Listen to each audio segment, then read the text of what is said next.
And in the end, the domes has become our central focus, not really for any particular reason other than that was the one that came through the strongest. And Kathy in our group went overseas, and Dome Guy were the people that originated that idea.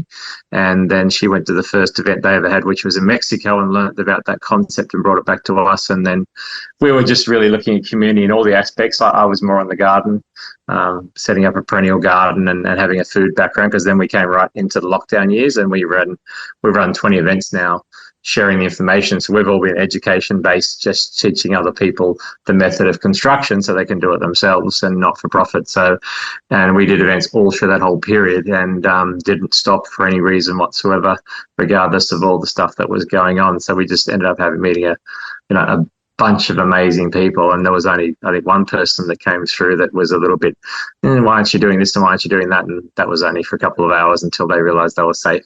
So it's been a beautiful journey with that, and it's given us the capital to kind of set up our structure a little bit more. So we've kind of set up an informal academy with all the facilities and where we can run proper events, and we've got the garden set up and the land regen, and then we've been doing local community kind of get-togethers, more just for skill sharing in our local area, because if for some reason we couldn't go and get petrol from the petrol station or couldn't go to the supermarket, then we've kind of got fallback positions in those areas.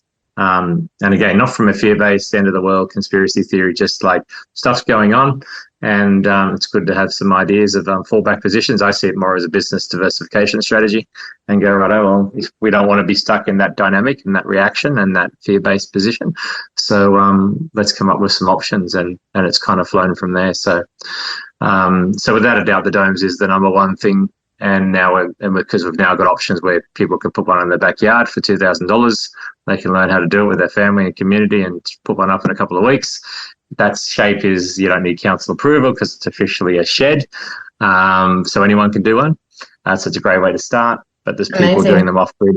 There's people doing them off-grid because there's less regulation when you go into rural areas where the council, they just say you can have 3 structures on your property, do what you like. And the biggest one was built out in Western New South Wales, and it's over 40 square metres, and it's got an entryway, division, dining room one side, shower, bathroom, bedroom. So it's a proper house with ceilings of over 4 metres high. So it's everything you need, and I think it cost them about $15,000 to build that, and it's a proper home. But it's off-grid in an area, but we've since then had some of our students get approval through council and get one fully approved through council with the engineer and the certifier and signed off, ticking all the boxes. Cost a lot more than the off-grid one, but a lot less than what it would if you did through a traditional square structure, where your average price for a new house in Australia is now about $800,000.